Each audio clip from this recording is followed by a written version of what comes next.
Magandang tanghali sa inyo lahat mga aking mga viewers. Kain na po tayo. May isaw dito at saka chicken feet na adobo. Ayan. Tikman natin. Ito.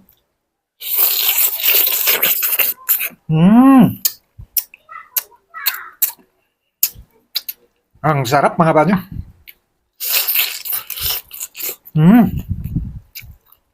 Ito yung rice ko. Napakadami. Parang bundok na sa Mount Makiling mga badyo.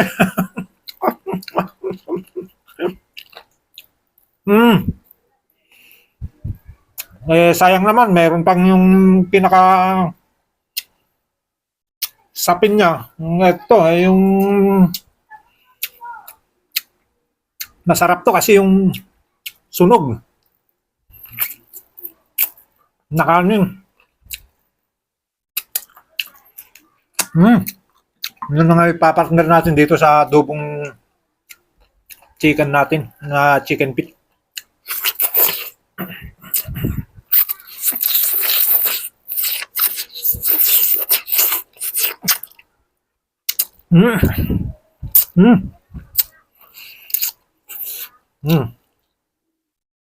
Ayos.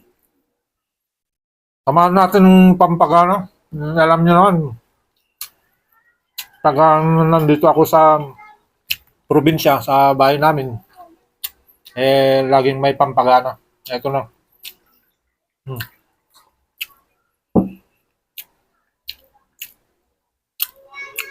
Toast tayo, mga buddy.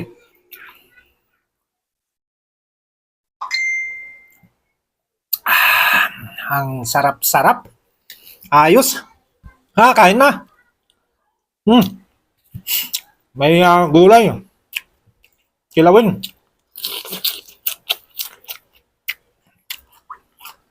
Fresh. Pinitas ko lang dyan sa likod ng aking kubo-kubo. Tanim ko ito.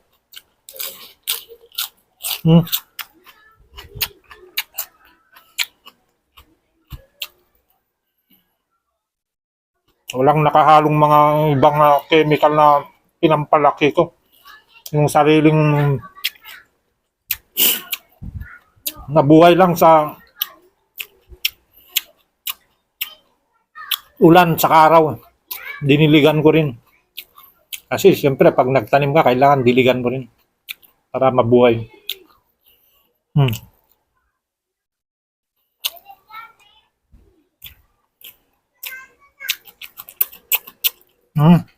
Ang sarap-sarap.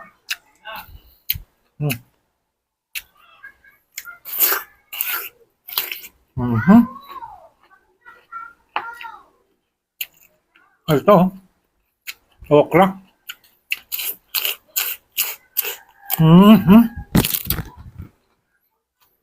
Ayos.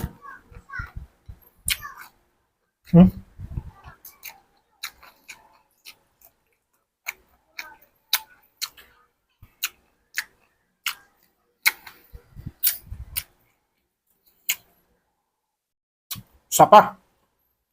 Para masarap na masarap.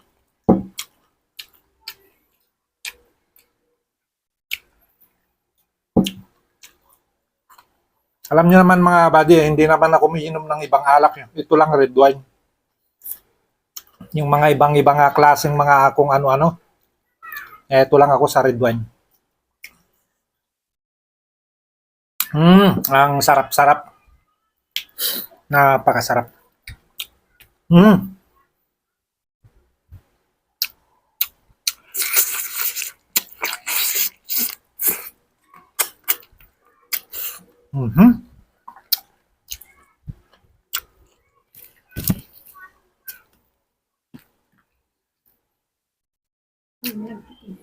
Parang lagkit yung kanin. Gusto mo? Lagkit. Malaki? Yung... Lagkit. malaki. Na.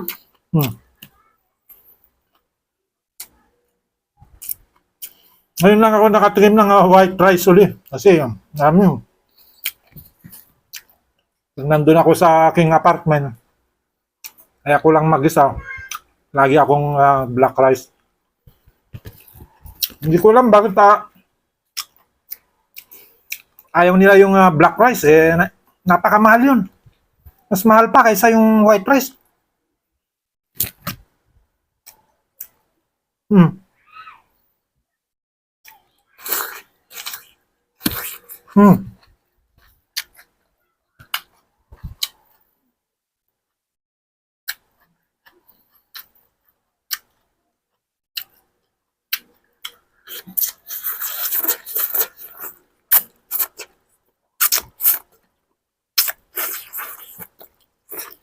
Mhm. Ayos. Mhm.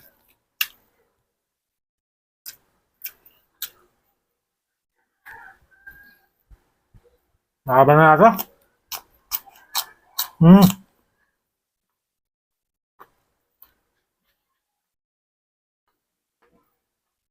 Ayos. Busog na ako.